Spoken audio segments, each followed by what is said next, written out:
রথযাত্রা এবং রথযাত্রাকে কেন্দ্র করে দেশ জুড়ে একটা উৎসবের আয়োজন। পুরীর দিকে আমরা নজর রাখছি সকাল থেকে। পুরীতে সেখানে বিভিন্ন অনুষ্ঠানের মাধ্যমে, বিভিন্ন আচার অনুষ্ঠানের মাধ্যমে রথযাত্রার যে উৎসব, সেই উৎসব পালন করা শুরু হয়ে গিয়েছে। অপরদিকে আপনাদেরকে মায়াপুরের ছবিটাও দেখিয়েছি, কলকাতার ইসকন মন্দিরের প্রস্তুতি, সেখানকার ছবি, প্রত্যেকটা মুহূর্তের ছবি তুলে ধরছি। আমি প্রথমেই একবার মায়াপুরে চলে যাই। মায়াপুর থেকে সরাসরি রয়েছেন আমাদের প্রতিনিধি সৃজিতা রয়েছেন। সৃজিতা, এই মুহূর্তে মায়াপুরের ছবিটা ঠিক কেমন রয়েছে?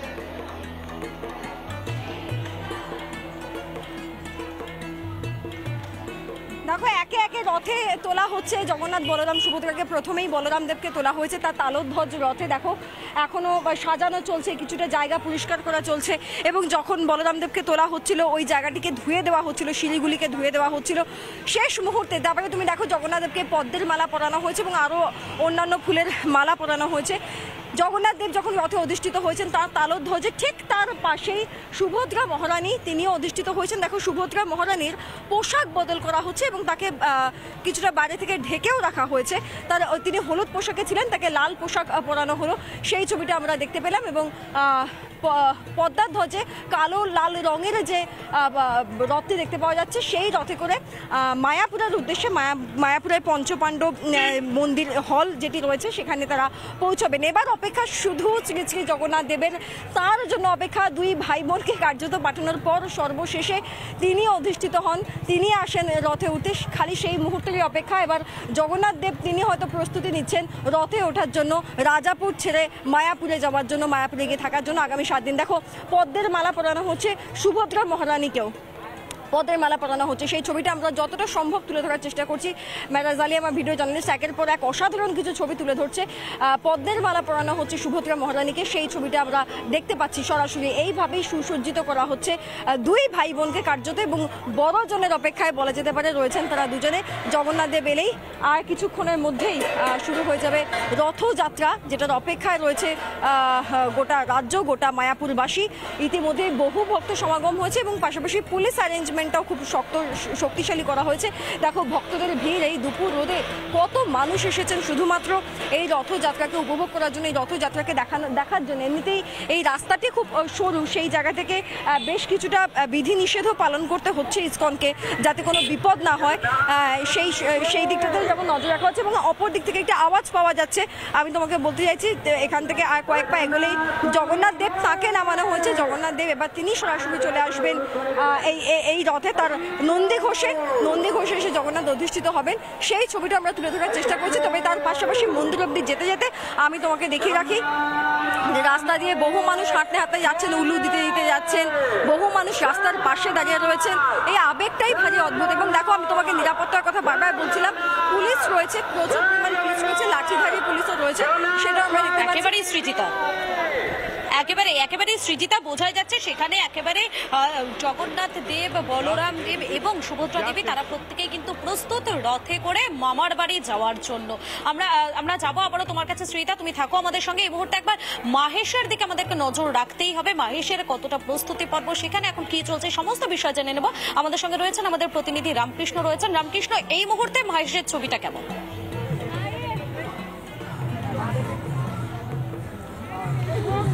মাহেশে আর কয়েক মুহূর্ত সময়ের অপেক্ষা।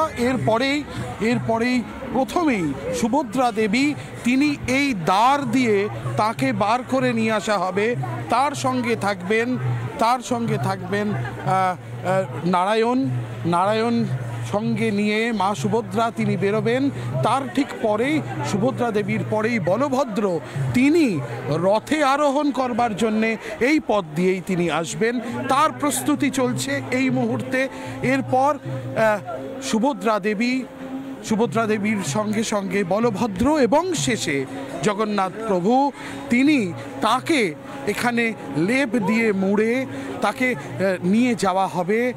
এই যে রথ রাখা রয়েছে, সেই রথে 9 চূড়া বিশিষ্ট সেই রথকে ইতিমধ্যেই সাজিয়ে তোলা হয়েছে। আর যে কথা না বললেই নয়, তা হচ্ছে সকাল থেকেই তিনি তার গর্ভগৃহ থেকে তারা বেরিয়ে পড়েছেন, তাদেরকে রাখা হয়েছে মন্দির প্রাঙ্গণে, সেখানে তিনি কৃপা দৃষ্টি দিচ্ছেন।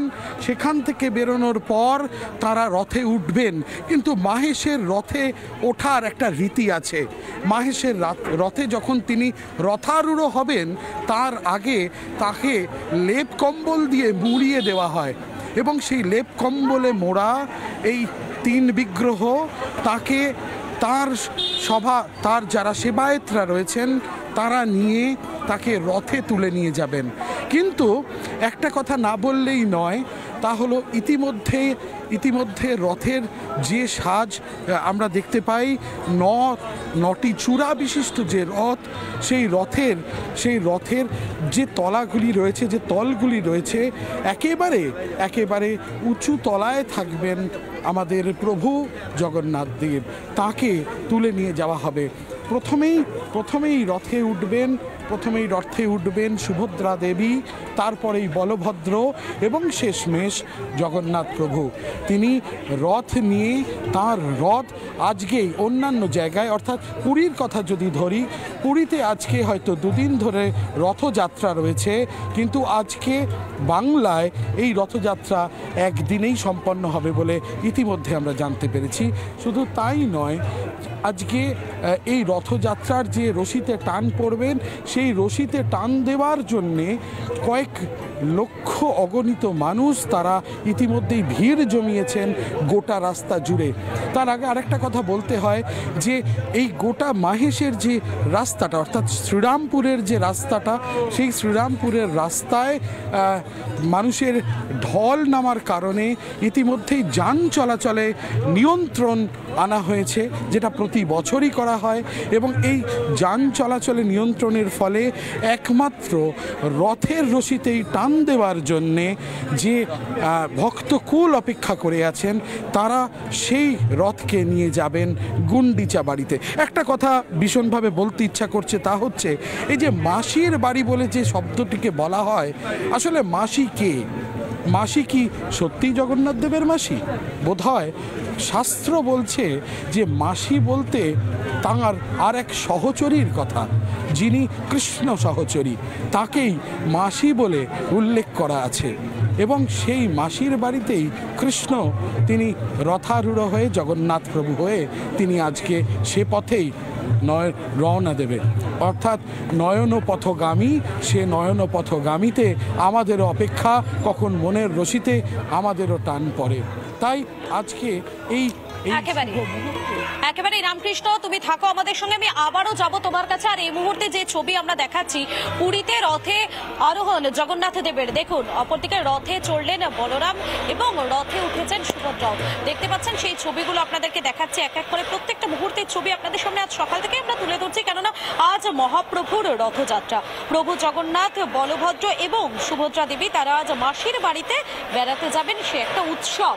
প্রত্যেক বছর আষাঢ় মাসের শুক্লপক্ষের দ্বিতীয়া তিথিতে এই জগন্নাথ দেবের রথযাত্রা শুরু হয়। যে ছবিটা আপনারা দেখতে পাচ্ছেন এই মুহূর্তে পুরীর ছবি দেখাচ্ছি আপনাদেরকে। বিকেল 5টায় রথযাত্রা শুরু হবে এবং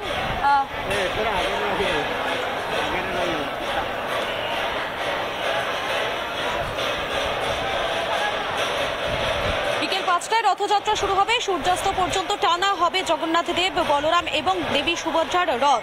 পরদিন অর্থাৎ 8ই জুলাই গুন্ডিচা মন্দিরে নিয়ে যাওয়া হবে 3 ভগবানকে। 5 দশক পর এবার 2 দিন রথ টানার সুযোগ ভক্তদের।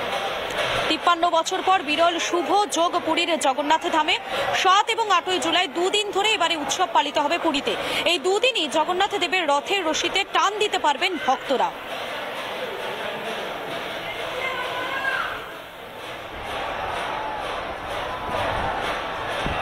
আমাদের সঙ্গে রয়েছেন বেলঘরিয়া থেকে আমাদের প্রতিনিধি এলিনা রয়েছেন। আমি এলিনার কাছে চলে যাবো। এলিনা, এই মুহূর্তে বেলঘরিয়াতে সেখানে কি প্রস্তুতি, সেখানে কেমন ছবি ধরা পড়ছে? কেননা তুমি কিছুক্ষণ আগেই দেখাচ্ছিলে সেখানে ভক্তদের যে ভিড়, সেই ভিড় উপচে পড়ছে।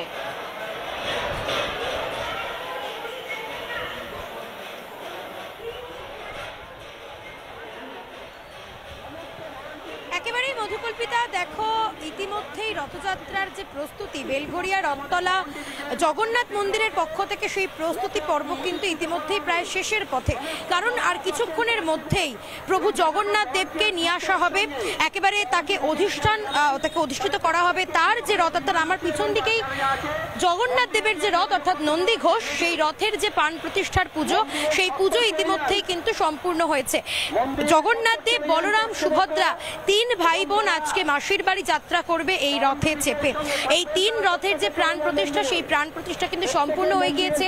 তুমি দেখতে পাচ্ছ কি অপূর্বভাবে সাজানো হয়েছে, প্রত্যেকটি রথ ভীষণ সুন্দর করে সাজিয়ে তোলা হয়েছে। এবং রথের এই যে কাঠ, এই যে রথের কাঠ, সেই কাঠ কিন্তু আসে, এই পবিত্র কাঠ আসে গন্ধমাধব থেকে। বেলঘরিয়া রথতলার এই রথযাত্রার ইতিহাস বহু প্রাচীন, বহু পুরনো ইতিহাস, প্রায় 200 বছরের যে ইতিহাস, সেই ইতিহাস ঘাটলে দেখা যাবে যে এই রথ, সেই রথের যে সূচনা, এই রথযাত্রার সূচনা হয়েছিল বলা ভালো শ্রী শ্রী রামকৃষ্ণ পরমহংস দেবের হাত ধরে।